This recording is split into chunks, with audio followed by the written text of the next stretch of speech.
الرحمن الرحيم الحمد لله على ولي الأحد الفرد الصمد الذي لم يلد ولم يولد ولم يكن له كفوا أحد الصلاة والسلام على من لا نبي بعد وبعد hurmatli musulmon bolalar İmam Safiyur Rahman al-Mubarak Furidin Ar-Rahiqul Maktum соңғы хош иіс пайғамбарымыз саллаллаху алейхи вассаламның өмір баянын оқуды ары қарай жалғастырамыз. Өткен сабақтарымызда біздер пайғамбарымыз саллаллаху алейхи вассаламның өмір баянын үшке бөліп қарастырған едік. Пайғамбарлық келгеннен кейін 40 жасынан бастап пайғамбарымыз саллаллаху алейхи вассаламның өмір баянын 63 жасқа дейін үшке бөліп қарастырды ғалым кісі. Біріншісі Меккедегі жағдай, оның өзі екіге бөлінеді. Меккедегі жасырын дағуат жасау, одан кейін әшкере жасау, одан кейін Мединедегі қалған 13 жылы. Көрдіңіз ба? Яғни 10 жыл Меккеде, қалған 13 жылы Медине қаласында. Осы пайғамбарымыз саллаллаху алейхи вассалам осы 23 жылды үшке бөліп қарастырып берді.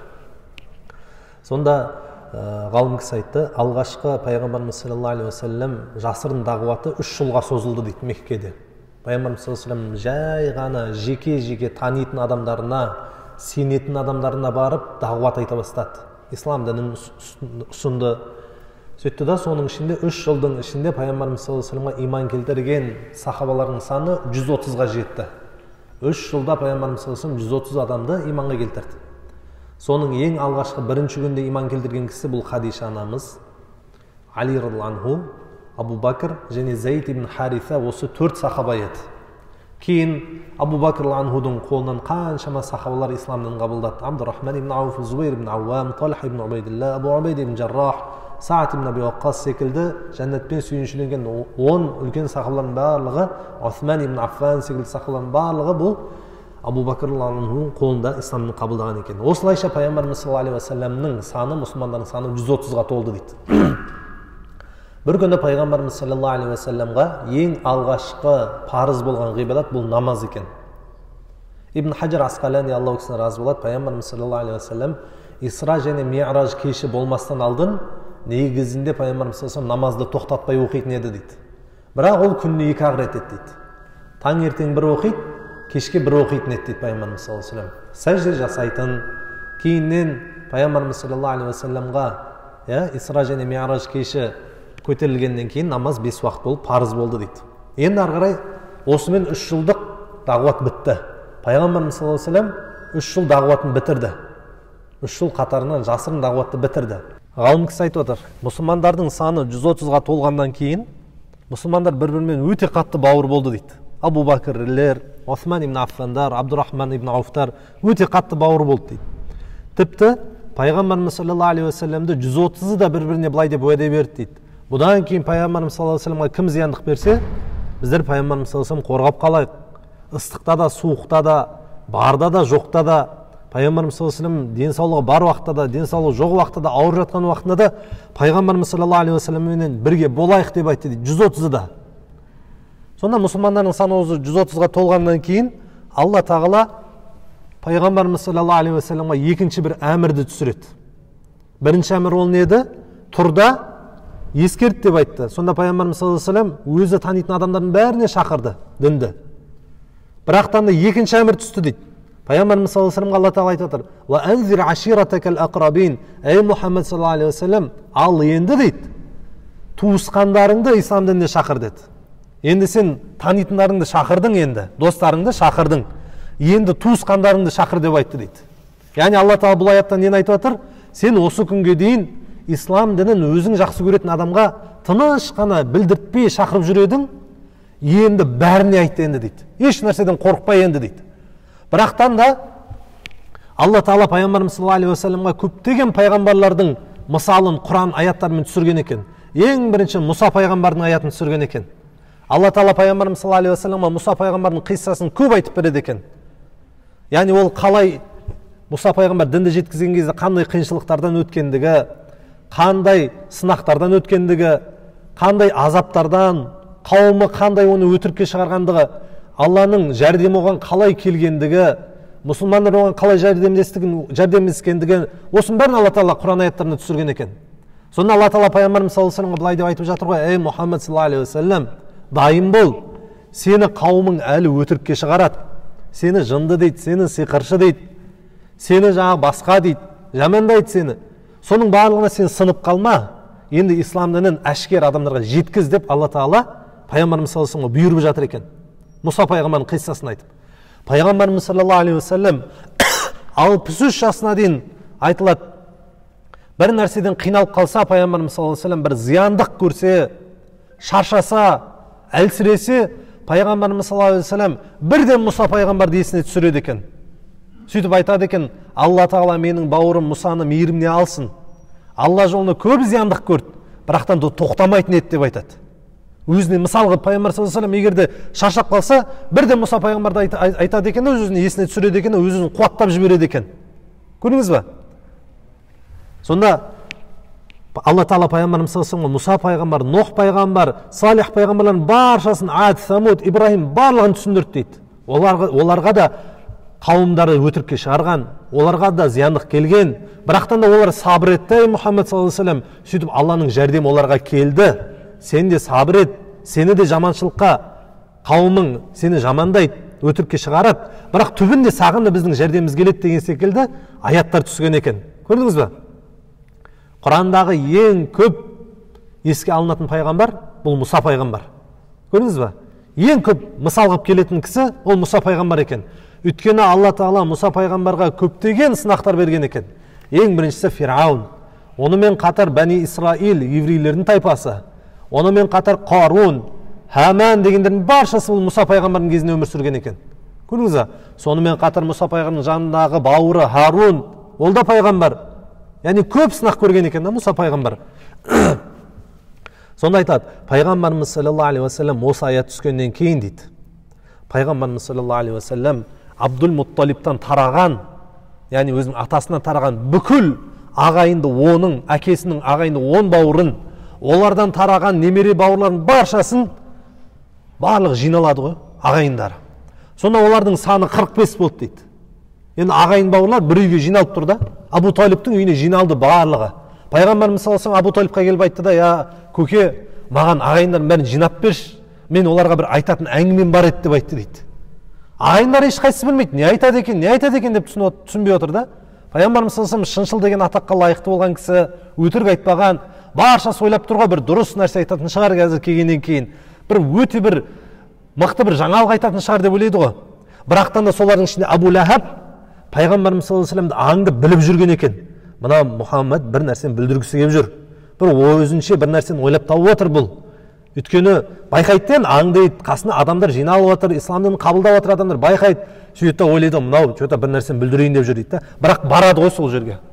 Абу Талибтің үйіне барады. 45 адам жиналып отыр. Пайғамбарымыз саллаллаху алейхи вассалам ал енді қош келдіңіздер деп енді сөйлеп жатса дейді, Абу Лахаб сөзін бөліп жіберді дейді. Қараңызшы, бірінші жиналыста уже Абу Лахаб бөліп тұр да. Ей Мұхаммед деп айтты дейді, тоқта деп айтты дейді. Мен саған бір нәрсе айтайын дейді. Сөйлейін деп отыр ғой. Енді сөйлейін отқан сөзін бөліп жүр. Мен саған бір нәрсе айтайын дейді. Мына жерге жиналып отқан адамдар тектен тек адамдар емес дейді. Мынаның барлығы сенің әкеңнің ағалары немесе інілері дейді. Яғни сенің көкелерің, сенен жол үлкен, сенен жас үлкен. Мына жерде жиналып отқандар сенің көкелерің, көкелеріңнің балдары, сенің немере бауырларың дейді. Айтатын болсаң дұрыс әңгіме айт деп айтты дейді. Балалығыңды қой деді. Кәдімгі айтып отыр, балалығыңды қой, қазір анау мынау жаңағы ұшып кепті, шауып кепті, ондай нәрсені қой дейді. Айтасың ба, дұрыс әңгіме айтты дейді. Қараңызшы. Сонда Абу Лахаб сөзін жалғастырып айтып отыр дейді. Біле білсең, ей Мұхаммед деп айтты дейді. Абдулланың артынан қалған ең жаман адам сен болдың деп айтты дейді. Қараңызшы. Әлі дін басталған жоқ. Абу Лахаб уже не істеп отыр? Қарсы келіп отыр да, көрдіңіз ба? Сонда дейді, пайғамбарымыз саллаллаху алейхи вассалам әлгі андай сөзден кейін кім сөйлегісі келеді енді, қараңызшы. Бүкіл ішіндегі айтайын деп отқан еді, Абу Лахаб анам бәрін айтып тастады да, пайғамбарымыз саллаллаху алейхи вассалам болды, онда ештеңе айтпаймын деп айтты дейді. Сөйтті бәрі тарап кетті дейді. Біраз уақыт өткеннен кейін пайғамбарымыз саллаллаху алейхи вассалам Абу Талибке тағы да айтты дейді, Абу Талиб көкем, маған адамдардың бәрін тағы да жинап берші деп айтты дейді. Ағайындарымды, тек қана ағайындарымды. Негізі ислам дінін, намазды, жалпы ғибадатты адам бірінші өзінің отбасынан бастау керек. Бөтеннен емес, бірінші отбасы бастау керек. Сіз намаз оқығаннан кейін ең жақын адамыңыз сіз үшін ол әйеліңіз, әйеліңізді бұйыруыңыз керек екен.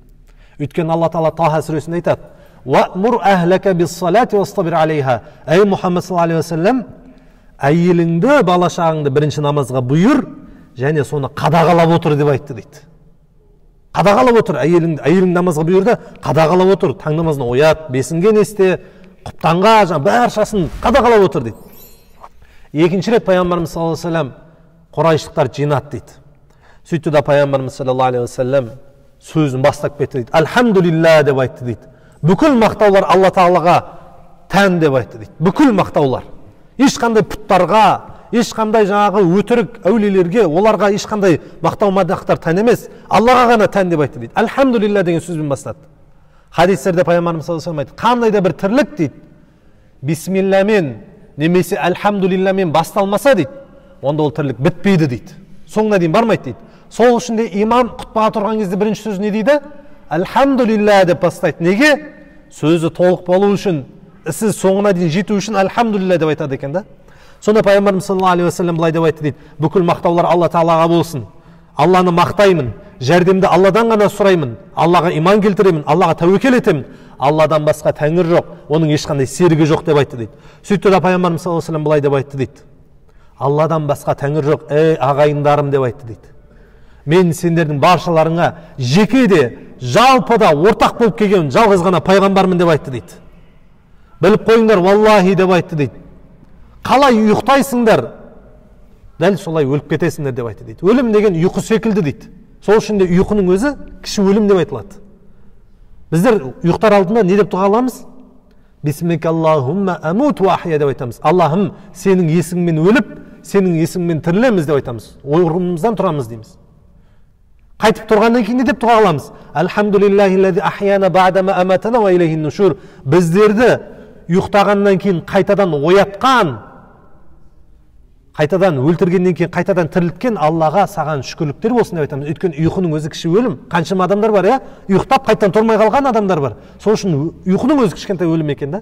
Сонда пайғамбарымыз саллаллаху алейхи вассалам айтып отыр, валлахи дейді, қалай ұйықтайсыңдар дейді, дәл солай өлесіңдер дейді. Яғни жатып өліп кетесіңдер дейді. Қалай оянасыңдар, дәл солай Алла Тағала сендерді қайтадан тірілтеді дейді. Және әрбір істеген амалдарыңа қияметті күні жауап бересіңдер дейді. Біліп қойыңдар, біздер не болмаса мәңгілік жәннатқа кіреміз, не болмаса мәңгілік тозаққа кіреміз деп айтты дейді. Сонда Абу Талиб, пайғамбарымыз саллаллаху алейхи вассаламның көкесі, әкесінің ағасы былай деп айтты дейді. Ей Мұхаммад деп айтты дейді. Қараңызшы, мен саған өлгенше жәрдемдесейін деп айтты дейді. Саған жәрдемдесу мен үшін үлкен бақыт дейді. Сенің насихатыңды қабыл алдым дейді. Сөздеріңнің барлығын растадым дейді. Мына отқандардың барлығы сенің көкелерің, мен де сенің бір көкеммін дейді. Ей Мұхаммад саллаллаху алейхи вассалам, Раббың сені не нәрсеге бұйырды, соны тоқтамай жалғастыр деп айтты дейді. Әхлі сүнна уәл жамааның ақидасы бойынша біздер пайғамбарымыз саллаллаху алейхи вассаламның әке-шешесін кәпір деп айтуға құқығымыз жоқ. Пайғамбарымыз саллаллаху алейхи вассаламның көкесі Абу Талибті кәпір деп айтуымызға құқығымыз жоқ. Көрдіңіз бе? Не үшін? Өйткені нақты дәлел жоқ. Пайғамбарымыз саллаллаху алейхи вассалам әкесі тозақы, шешесі тозақы, немесе көкесі Абу Талиб тозақы деген дәлел жоқ. Сахих. Көріп отырсыз ба? Сонда дейді Абу Талиб айтты дейді, ей Мұхаммад, Раббың сен не нәрсеге бұйырды, соны жаса деп айтты дейді. Мен сенің жаныңда болам, кім саған зияндық берем десе, мен оны тыямын деп айтты дейді. Сенің жаныңды үнемі табылам дейді. Бірақтан да ей Мұхаммад саллаллаху алейхи вассалам, мен өзімнің әкем Абдул-Мутталибтің дінін қимаймын деп айтты дейді. Қимаймын дейді. Яғни пұтқа табыну дінді мен қимаймын деп айтты да. Пайғамбарымыз саллаллаху әлі жас. Сонда Абу Талиб тағы да орнынан атып тұр дейді ғой. Қараңызшы. Пайғамбарымыз саллаллаху алейхи вассаламның Абу Лахаб. Абу Лахаб пайғамбарымыз саллаллаху алейхи вассаламның әкесінің інісі ғой. Абдулланың інісі. Абу Лахаб орнынан атып тұрды да, осыған бола біздерді жинадың ба деп айтты дейді. Тағы да осы ма деп айтты дейді. Барлық айтатын әңгімең осы ма деп айтты дейді. Сонда Абу Талиб былай деп айтты дейді, ей Абу Лахаб, сен қанша сөзінен тыймасаң да, Мұхаммадты қанша тоқтатсаң да дейді, біліп қойғын дейді, біздер қорайшылықтарымыз дейді, бәріміз бір руымыз дейді, осы Мұхаммадты қорғауға тиістіміз деп айтты дейді. Шақырып отыр баршасын, келіңдер Мұхаммадты қорғайық деген секілді. Ешкім жауап бермеді. Қараңызшы, бір адам болсын, ағайыннан бір адам болсын, дініңді қабылдайын, айтшы, қандай ол деп ешқайсысы айтқан жоқ та. Уақыт өтті, пайғамбарымыз саллаллаху алейхи вассалам Сафа тауының үстіне шықты дейді. Сафа менен Маруа деген тау бар Меккеде, Қағбаның жанында орналасқан. Сонда пайғамбарымыз саллаллаху алейхи вассалам уже Абу Талиб айтты ғой, ей Мұхаммад, мен сені қорғаймын, болды енді дініңді жеткізе бер деп айтты ғой. Сонда пайғамбар саллаллаху алейхи вассалам енді бастады дейді. Жүрген жердің бәрінде не істейді? Дінді айта береді. Бір күні пайғамбарымыз саллаллаху алейхи вассалам Сафа тауының төбесіне шықты да былай деп айтты дейді, айқайлады дейді, ва халайық деп айқайлады дейді, Сафа тауының үстіне шығып алып. Адамдардың баршасы қорқып кетті дейді. Ой, не болып отыр мынау? Не үшін айқайлап отыр? Не хабар? Бір дұшпан келе жатқан шығар, қой барайық деп айтты дейді бәрі. Жиналыңдар, пайғамбарымыз саллаллаху алейхи вассалам айтып отыр дейді, Фихирдің балдары, Адидің балдары, Абдул-Мутталибтің балдары, пәленшің балдары, жеке-жеке айтып отыр дейді, әр атаның балдарын шақырып отыр, бергеңдер. Баршасы жүгіріп отыр дейді, не болып қалды, тыныштық па? Аманшылық па? Тіпті бара алмайтын адам дейді, үйіндегі қызметшісін жіберіп отыр дейді, біреу баласын жібереді, біреу қызын жібереді, баш, көрші, не істеп отыр? Тыныштық па екен, не болып отыр екен деп. Сонда баршасы жүгіріп келді дейді, таудың астына адамдар жиналып қалды. Пайғамбарымыз саллаллаху алейхи вассалам таудың төбесінде тұр, қырда тұр. Сөйтіп былай деп айтты дейді, адамдар деп айтты дейді, егер де дейді, мен сендерге мына таудың артында, Сафа тауының артында бір әскер қандарыңды төгу үшін, сендерге қарсы соғыс ашу үшін бір әскер келе жатыр, жауыз әскер келе жатыр десем, мені растайсыңдар ма деп айтты ғой. Сонда бар не деді? Баршасы, иә, растаймыз. Өйткені бұрын соңды сен өтірік айтып көрген емессің деп айтты дейді. Сонда пайғамбарымыз саллаллаху алейхи вассалам былай деп айтты дейді, ондай болса мен сендерді ескертейін дейді, сендердің алдарыңда сондай бір күйзелтуші азап бар деп айтты дейді. Біліп қойыңдар, мен сендерге бір ескертушімін, халқым деп айтты дейді. Меніменен сендердің мысалдарың дейді, дұшпан елге келе жатқандығын көріп тұрып ескертпеген адам секілдімін деп айтты дейді. Бір дұшпан келе жатқандығын көріп тұрмаған бір адам бар дейді, бірақ қауымын ескертпесе, ол қандай сорақ адам еді дейді. Тура сол секілді мен де сендерге үлкен бір азаптың келе жатқандығын ескертіп жатырмын. Егер де сендер осы мүшрик болып кете беретін болсаңдар, өстіп жан тапсыратын болсаңдар, сендер азапқа душар боласыңдар. Пайғамбарымыз саллаллаху алейхи вассалам осыны ескертіп жатыр дейді. Сонда пайғамбарымыз саллаллаху алейхи вассалам әрқайсысына жеке-жеке айтып жатыр дейді, Құрайыштың балдары, өз-өздеріңді тозақ отынан құтқарыңдар. Ертең қиямет күні мен сендерді Раббыларың алдарына ешқандай зияндық та бере алмаймын, сендерге ешқандай пайда да бере алмаймын. Раббыларың алдында мен сендерді еш нәрсені тосып қала алмаймын. Кааптың балдары, Қусайдың балдары, Абдыманаф, Абдышамс, Хашим, Абдул-Мутталиб, Аббастың балдары, баршасы. Тіпті пайғамбарымыз саллаллаху алейхи вассалам қызы Фатимаға айтты дейді, Фатима, өз-өзіңді тозақтың отынан құтқарып ал. Біліп қойғын, мен сені қияметтің күні Алланың алдында мен саған ешқандай пайда да бере алмаймын, зиян да бере алмаймын. Мен сені құтқарып қала алмаймын деп айтты дейді. Негізі қағида былай да, құрметті бауырлар. Қияметтің күні ешкімнің күнәсін көтермейді. Ана бір сөз бар ғой, әйел адам қияметтің күні өзімен бірге 3 еркекті тозаққа сүйрейді, күйеуі, әкесі, ағасы, інісі деген. Бұл дұрыс емес. Бұл жай ғана ескерту ретінде айтылған. Ешкімді қияметтің күні тозаққа сүйреп алып кете алмайды. Айту мүмкін, я Алла, мынау маған, мынау дүниеде мені азғырды деп айту мүмкін, бірақтан да ешкімнің қияметтің күнәсін көтермейді. Бірақтан да біздердің әрқайсымыз сұраламыз. Я Алла сұрайды екен, пәленше, сен неге ана бауырыңа ескертпедің? Әйеліңе неге айтпадың? Анаңа неге ескертпедің ананың харам екендігін, дұрыс емес екендігін неге айтпадың деп Алла Тағала біздерден сұрайды екен. Сонда пайғамбарымыз саллаллаху алейхи вассалам ағайын туысқандарын айтып отыр ғой, ағайындарым, қияметтің күні мен сендерге ешқандай пайда бере алмаймын, зияндық та бере алмаймын, Алланың азабынан мен сендерді құтқарып қала алмаймын, бірақтан да дүниеде мен сендермен туыстық қарым қатынасымды жалғай беремін дейді. Мүшрик болсаңдар да мен сендермен араласам, бірақ қияметтің күні мен сендерге пайда бере алмай қаламын ғой деп айтты дейді. Жаны ашып айтып отыр пайғамбарымыз саллаллаху алейхи вассалам. Сонда пайғамбарымыз саллаллаху алейхи вассалам өйстіп айтқан еді, 3-ші рет Абу Талиб қараңызшы, орнынан ат тұрды да, таңғы уақыт қой, Мұхаммад деп айтты дейді. Міне дәл қазіргі осы таңғы уақыттан бастап кеш батқанға дейін саған Құдайдың қаһары болсын деп айтты дейді. Өкініш болсын саған деп айтты дейді. Абу Лахаб айтып тұр ғой. Сонда пайғамбар, осы үшін жинадың ба бізге дейді. Бәріміз осы үшін жинап тұрсың ба деп айтты дейді. Сонда Құраннан аят түскен екен, қараңызшы. Бірден аят түсті пайғамбар саллаллаху алейхи вассаламға. Таббат яда аби лахаби ва табб.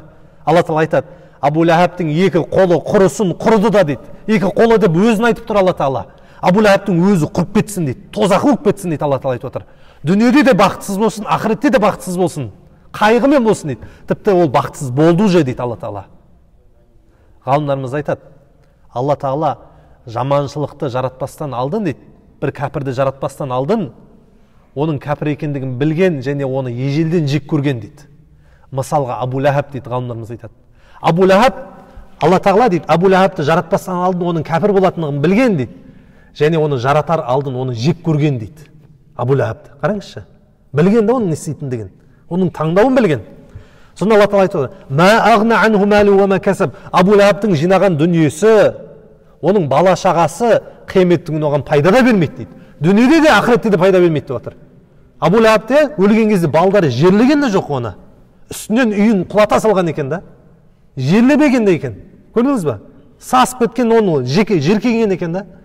Саясла наран зат лахаб. Оның қияметтің күні Абу Ләхаб дейді, жалындап тұрған отқа лақтырылады дейді. Кіргізіледі соған дейді. Амрату хаммалатал хатаб. Ал Абу Ләхабтың әйелі Умму Джамила дейді. Сол неге қияметтің күні Абу Ләхабқа өзі барып отын тасиды дейді. Екеуі де тозақы болады дейді да. Өйткені Абу Ләхаб қана емес, оның әйелі де, Абу Ләхабтың әйелі де, бала шағалары да пайғамбарымыз саллаллаху алейхи зияндық берген кісілер екен да. Фи жидиха хаблум мин масад. Олардың мойнында дейді, әйелінің мойнында дейді, қолдарында жалындап тұрған оттан арқандар болады дейді. Кісенделіп тұрады екен да әйелі. Көрдіңіз ба? Оттан жалындап тұрған. Сонда пайғамбарымыз саллаллаху алейхи уассалам осы бір нәрсені пайғамбарымыз саллаллаху алейхи уассалам қауымына, өзінің ағайындарына ескерту жасады дейді. Пайғамбарымыз саллаллаху алейхи уассалам өзінің ең жақын адамдарына, туыстық қарым қатынасы бар деген адамдардың баршасына не істеді? Ескертті. Ислам дінінің бәрін ескертті. Алланың алдында құтылды.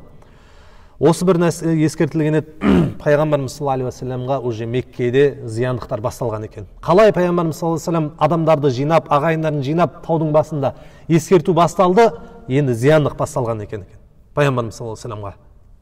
Сонда дейді, зияндық басталған кезде пайғамбарымыз саллаллаху алейхи уассалам қиналады екен. Анау сиқыршы дейді, мынау жынды дейді, мынау тәуіп дейді, басқа дейді, жын ұрған дейді. Сонда пайғамбарымыз саллаллаху алейхи уассалам қиналып кетеді екен да. Сонда Алла Тағала Құран аятын түсіреді екен. Фаста бима туъмар. Ей Мұхаммад саллаллаху алейхи уассалам, Раббың сені не нәрсеге бұйырды, соны соңына дейін жаса деген екен. Тастама оны дейді. Яғни таблиғты, исламды жеткізуді тастама ешқашан. Ва а'рид анил мушрикин. Мушриктердің сөзінен, зияндығынан бет бұр дейді. Мән берме оларға. Сен өзің не нәрсе бұйырдың, болды, соны жасай бер деп айтты дейді. Көрдіңіз бе? Сонда пайғамбарымыз саллаллаху алейхи уассалам қай жерде мүшриктер жиналады, қай жерде адамдар жиналады, барады да исламдан айта береді екен. Келеді екен да, мысалы 2-3 мүшрик жиналып тұрмай, келіп алып, мен сендерге бір әңгіме айтып берейінші, мені тыңдаңдаршы деп айтады екен. Алла Тағала айтады, я қауми абудулла ма лакум мин илахин ғайру. Пайғамбарымыз саллаллаху келеді екен, ей қауымым, Алладан басқа ешкімге табынбаңдар. Мына Лат, Узза, Хубал деген пұттарыңды тастаңдар. Бұлар Алланың алдында ешқандай зияндық бермейді. Пайғамбарымыз саллаллаху Қағбаның алдында таңнан кешке дейін отырып алып, уағыз айта береді дейді, адамдарға ескерте береді дейді. Көрдіңіз бе? Бірақтан да қараңызшы, адамдарға ескерте береді, адамдар жай бірте біреулеп ислам дінін қабылдай бастады дейді. Мұсылмандардың саны арта бастады дейді. Көрдіңіз бе? Мұсылмандардың саны арта бастаған еді, уже мүшриктерменен мұсылмандардың арасында енді жек көрініштік деген нәрсе пайда болған екен. Енді жауыздық басталды. Дұшпандық басталды. Көрдіңіз бе? Енді айтылады да қараңызшы. Жылына дейді Меккеге. Негізі ислам діні келместен алдын да, анау Ибрахим пайғамбардың заманынан бастап, пайғамбарымыз саллаллаху алейхи уассалам заманына дейін адамдар қажылық өтейтін болған. Кәдімгіде адамдар Қағбаның айналасына келіп айналатын болған. Адамдар Сафа мен Маруаның арасында жүретін болған. Адамдар құрбандық шалатын болған. Бірақтан да олардың проблемасы не? Олар мал салса, құрбандық шалса, Аллаға емес, ана пұттарға арнап тұрып, пұттардың атын атап тұрып салады екен да. Мысалы, құрбандық шалып отқан кезде, Ләттің атыменен, негізі бисмилля Аллаху акбар деп айту керек еді ғой. Олар бисмиллат, бисмил Узза деп салады екен да. Алла Тағала Құран аятын түсірді. Ва таъкулу мимма лам юзкар исмуллахи алейх. Ей адам мұсылмандар, Алланың аты аталмаған жаңағы нелерді жемеңдер дейді Алла Тағала. Көрдіңіз бе? Алланың аты аталмаған еттерді жемеңдер дейді Алла Тағала. Сонда дейді, адамдар Қағбан тауаф қылады екен да, бірақтан да Қағбан тауаф қылған кезде еркектер мен әйелдер қосылып алып, шешініп алып, кәдімгі жалаңаш тауаф қылады екен. әйелдері шапалақ ұрып, еркектері шапалақ ұрып, айқайлап шыңғырып тауаф қылады екен. Қараңызшы, соны жылдағы қажылық өйстіп болады екен да, қажылық бола береді екен, өйстіп жылда күнәсімен бола береді екен. Сонда пайғамбарымыз саллаллаху алейхи уассалам бұл қажылыққа келетін адамдар Йеменнен, Шам мемлекетінен жан-жақтан келе береді екен. Сонда пайғамбарымыз саллаллаху алейхи уассалам соны күтеді ғой, қажылық маусымын күтеді да. Неге? Сырттан адамдар келсе, олар пайғамбар саллаллаху алейхи уассалам танымайды.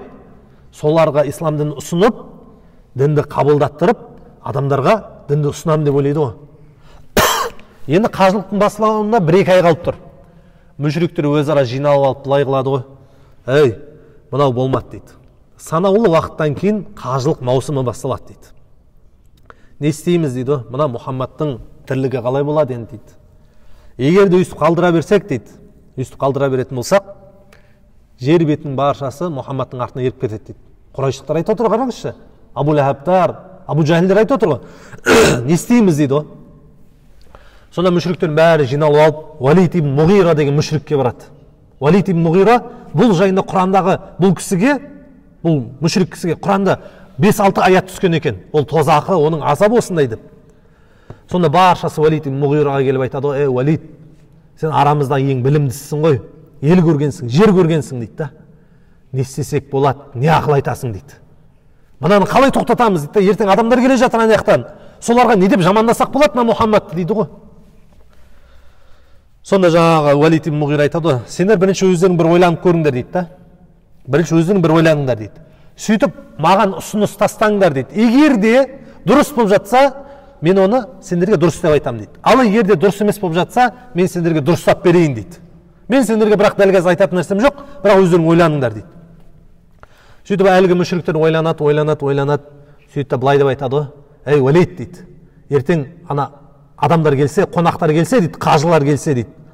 Оларға мына Мұхаммадты тыңдамаңдар, бұны кәһин деп айтайық дейді да. Бұны палшы деп айтайық дейді. Палашат бұл. Жындармен араласады, палашат. Тәуіп деп айтайық дейді.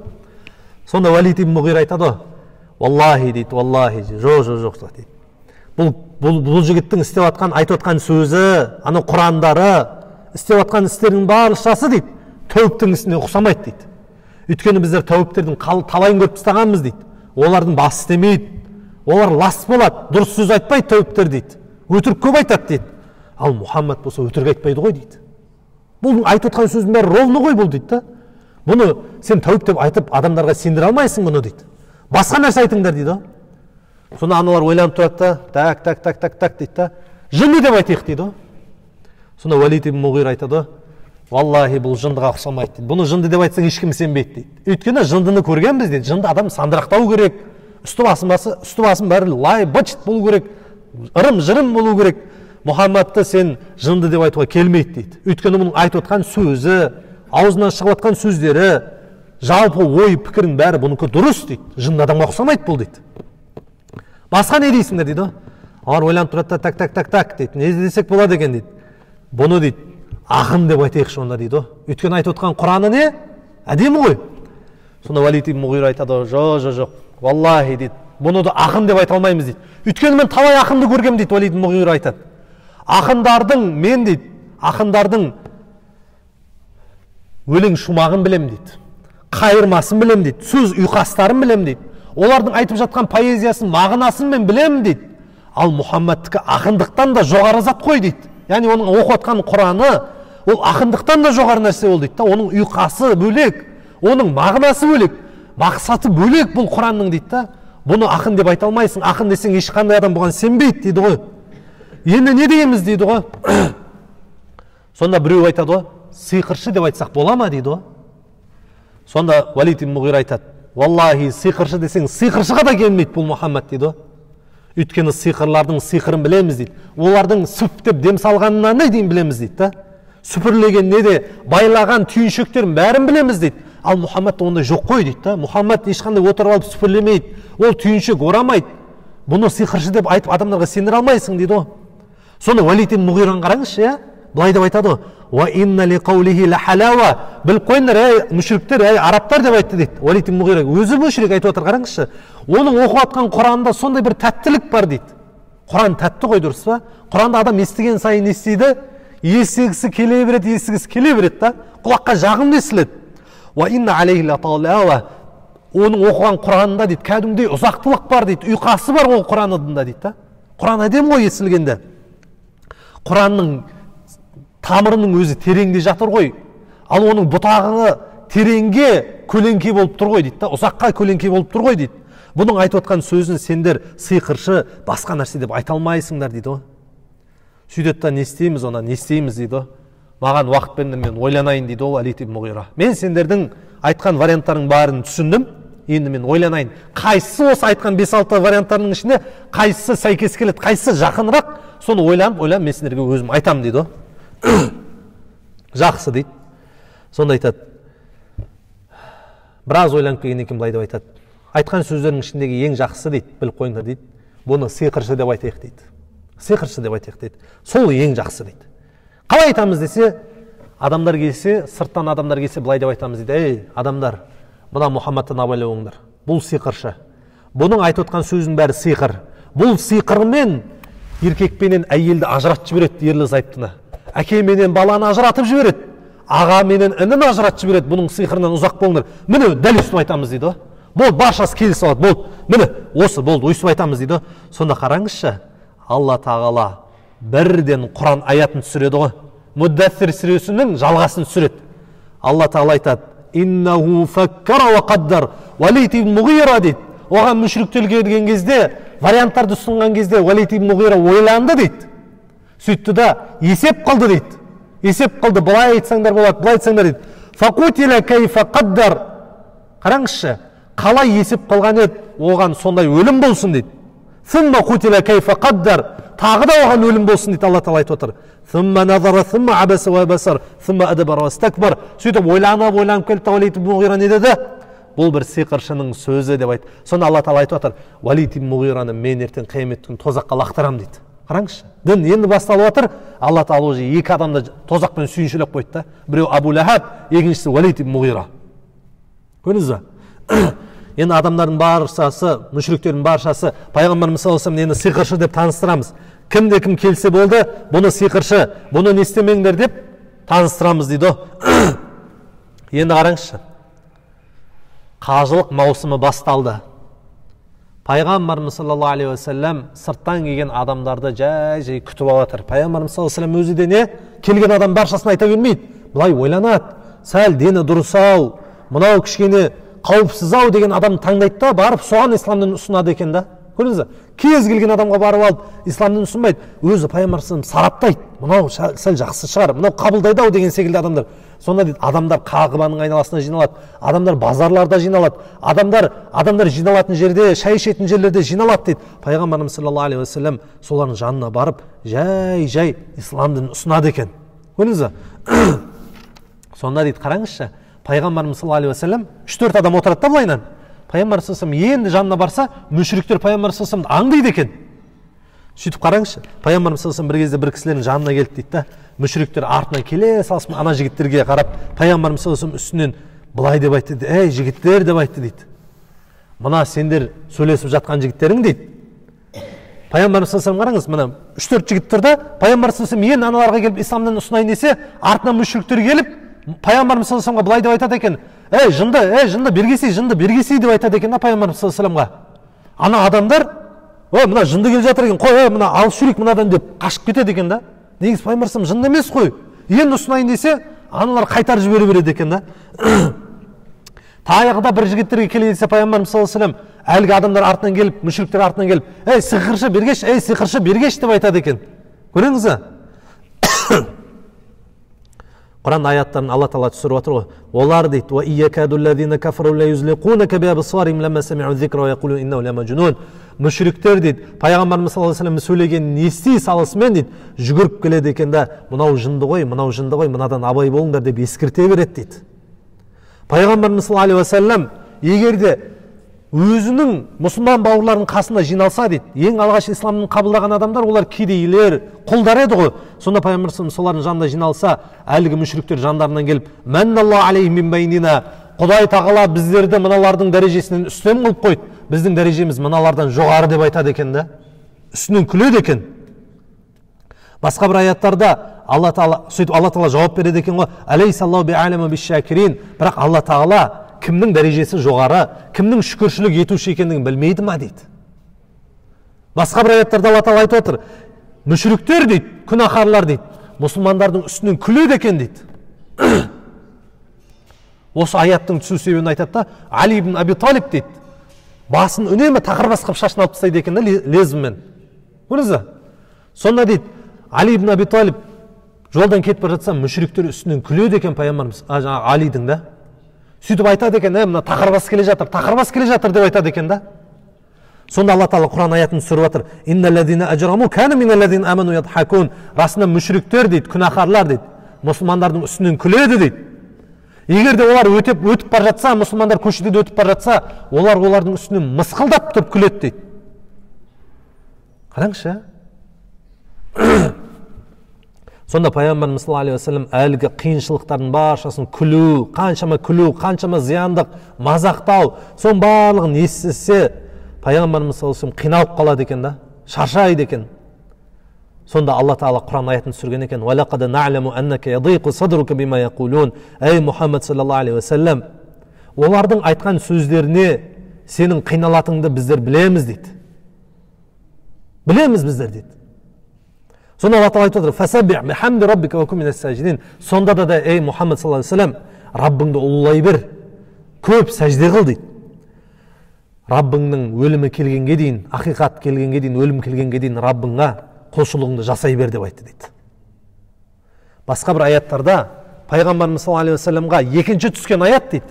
Мүшриктер зияндық бере берсе, пайғамбарымыз саллаллаху алейхи вассаламға Муззаммил деген сүре түскен екен. Я аyyuhal муззаммил қумил лейла илля қалила. Ей көрпеге оранушы, орнынан тұр да түнгі намаз оқы деген екен. Сонда ғалымдарымыз Алла Тағала аяттарда айтып отыр да, Мұхаммед саллаллаху алейхи вассалам түнде тұр, тахаджуд оқы деп отыр Алла Тағала. Саған сенің хаққың тахаджуд парыз деп отыр ғой.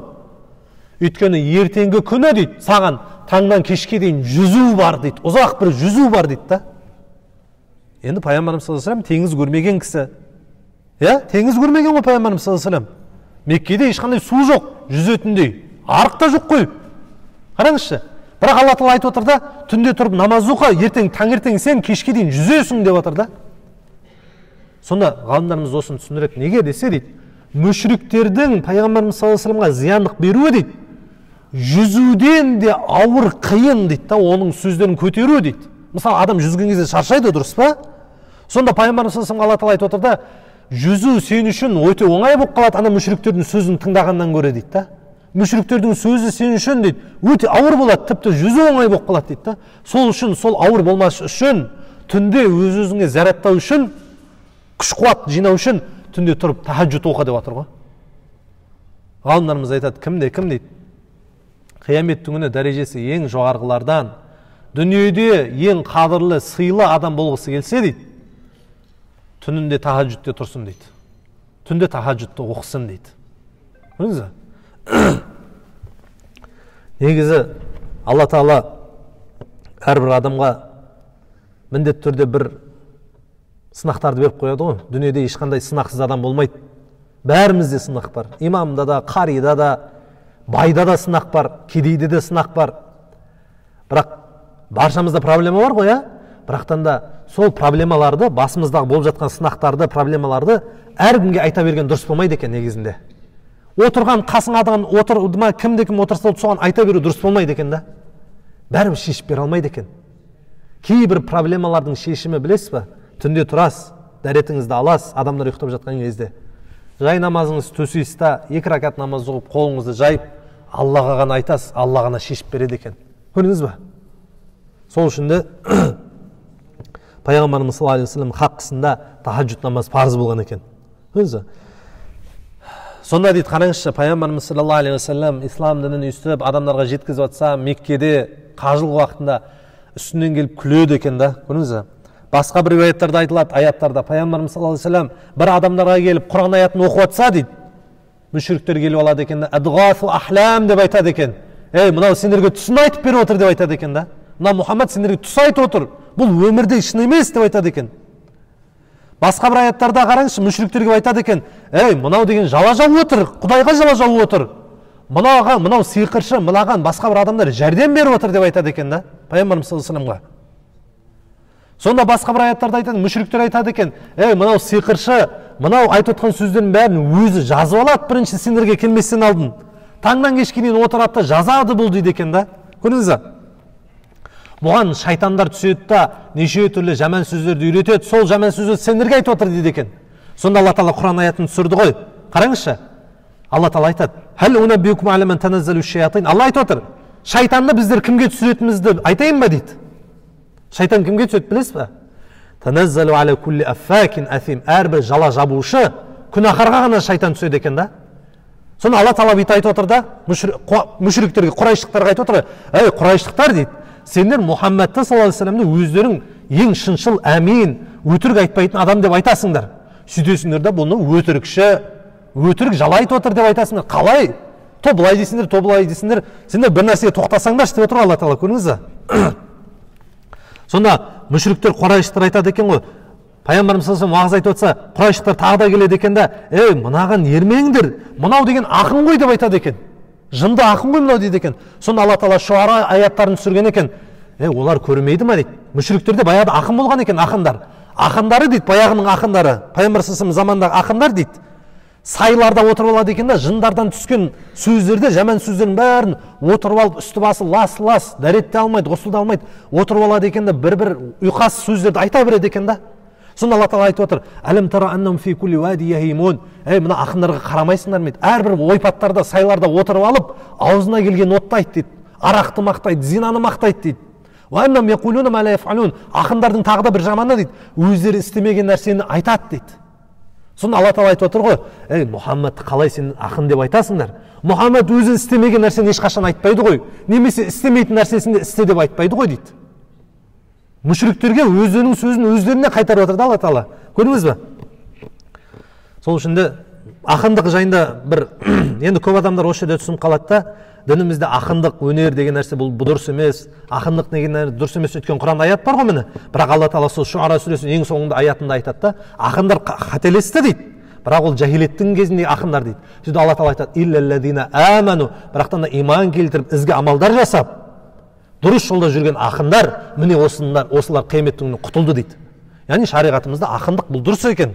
Пайғамбарымыз саллаллаху алейхи вассаламның өзінің жеке ақын жігіті болған Хасан ибн Сабит деген. Жаңағыны мүшриктердің ақындары пайғамбарымыз саллаллаху алейхи вассаламға қарсы өлең айтып жатса, Хасан ибн Сабит орнынан тұрады екен да, пайғамбарымыз саллаллаху алейхи вассалам мақтап тұрып өлең шумақтарын айтады екен. Көрдіңіз бе?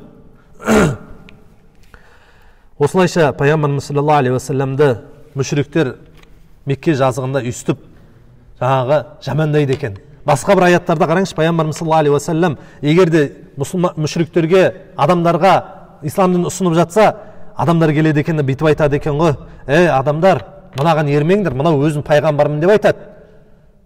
Енді Құдай Тағала дейді, егер де пайғамбар, мынау пайғамбар болатын болса, мынау секілді жетімді, мынау секілді кедейді қалай пайғамбар қылады деп айтады екен да. Сонда Алла Тағала Құран аятын түсірген екен: "Аллаху яқсимуна рахмата раббик." Мұхаммад саллаллаху алейхи вассалам оларға айтшы дейді, Раббыңның мейірімін мүшриктер бөліп бере ма дейді. Яғни пайғамбарлық деген нәрсе бұл мейірім ғой. Енді осы пайғамбарлық мейірімді мүшриктер солар ма бөліп беретін, әлде менмін ба деп Алла Тағала айтып отыр да. Көрдіңіз бе? Аллаху а'ламу хайсу яджалу рисалата. Алла кімді пайғамбар қылатынын өзі біледі дейді. Көрдіңіз бе? Осылайша басқа бір нелеріне қараңызшы, басқа бір сөздерінде мүшриктер пайғамбарымыз саллаллаху алейхи вассаламның артынан келіп былай деп айтады екен ғой: "Адамдар, мынаған иман келтірмеңдер. Мынау өзім пайғамбармын" деп айтады. Пайғамбар деген адам тамақ жей ма? Пайғамбар деген адам базарға кіре ма? Пайғамбармын деген адам өзінің бір үлкен үйі болу керек, оның бақшасы болу керек деп айтады екен да. Сонда Алла Тағала Құран аятын түсірген екен: "Бұған дейін де пайғамбар болды ғой. Мұсаны мойындайсыңдар, Адамды мойындайсыңдар, Нұхты мойындайсыңдар. Неге Мұхаммадты мойындамайсыңдар? Олар да адам болды. Мынау да адам ғой" деген секілді Алла Тағала аят түсірген екен да, көрдіңіз бе? Осылайша мүшриктердің пайғамбарымыз саллаллаху алейхи вассаламды тыюы осылай болған екен. Басқа бір риуаяттарда қараңызшы, соңғысы ең жаманы қараңызшы. Пайғамбарымыз саллаллаху алейхи вассалам адамдарға Құран аяттарын оқып беріп жатса, әлгі Валид ибн Муғира деген, кешіресіздер, Надр ибн Харис деген бір мүшрик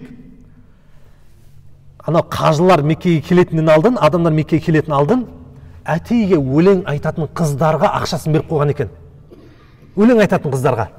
Пайғамбарымыз саллаллаху алейхи уассалам біреулерге келіп исламның ұсынып жатса дейді, әлгі қыздарды ертіп келеді екен да, ана сырттан келген арабтарға ше, сөйтіп былай деп айтады екен ғой, ана қыздарға айттырады екен, ана қыздар айтады екен ана сырттан келген жігіттерге, жігіттер, бізде мына жақта бір бөлме бар дейді екен, ішетін арақтарың дайын, тамақтарың бар, жататын жерлерің бар, плюс сендерге біздер өлең айтып береміз деп айтады екен.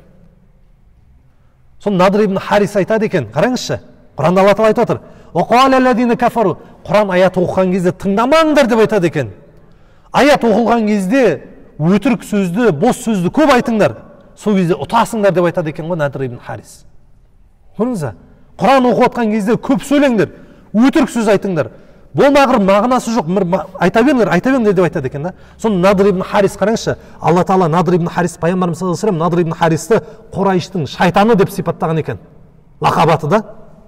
Неге өйтіп аталды десе дейді, пайғамбарымыз саллаллаху алейхи ва саллям сырттан келген адамдарға исламды ұсынып жатса, Надр ибн Харис келеді екен да, сырттан келген адамдарға былай деп айтады екен, ей жігіттер, мен Парсы мемлекетінің баяғы соғыстағы болған анау соғыстарды мен жақсы білем, батырлардың әңгімесін жақсы білем, тарихты жақсы білем, Рүстем туралы жақсы білем. Рүстем деген батыр болған кезінде Аспандияр, мына қараңыз, Испандияр дейді арабшасы. Аспандияр, Рүстем, бізде қазақта сөз бар, Испандияр, Рүстем, Парсы деу, солардың бәрін мен жақсы білем. Жүріңдер, мынаның болмағыр сөзін тыңдағаннан гөрі, жүріңдер, мен сендерге сол ана тарихты айтып берем, соғыс туралы айтып берем десе, адамдар, енді арабтар баяғы соғысты жақсы көреді, соны кеттік деп барады екен, көрдіңіз бе? Менің айтып отқан сөзім мына Мұхаммадтың сөзінен қайда жақсы деп айтады екен да, көрдіңіз бе? Соны Алла Тағала Құран аятын түсірген екен ғой. Қараңызшы. Алла Тағала айтады, адамдардың арасында кейбір адамдар бар дейді да. Қараңызшы. Алланың сөзін дейді, болмашы бір нәрсеге ауыстырып жібереді дейді. Алланың сөзін Аллаттан музыкаға ауыстырып жібереді, өлеңге. Алланың сөзін өтірік бір тарихқа ауыстырып жібереді деп жатыр да. Бірақтан Құдайдың кәламы жоғары тұрады ғой деп Алла Тағала өзі Құранда баяндап беріп жатыр. Көрдіңіз бе? Сол үшін де құрметті мұсылман бауырлар, бұл ең үлкен мұғжиза пайғамбарымыз саллаллаху алейхи ва саллямның бұл Құран екен. Ең үлкен зікір, ең үлкен нығмет адам баласына берілген, қиямет күнінде де сонымен бірге дәрежесі жоғары болатын ұлы нығмет бұл Құран екен. Мұқият естіп білгендеріңізге Алла разы болсын. Қалғанын иншалла келесі уақыттарда жалғастырамыз. Алла білуші. Алхамдулиллахи раббил аламин.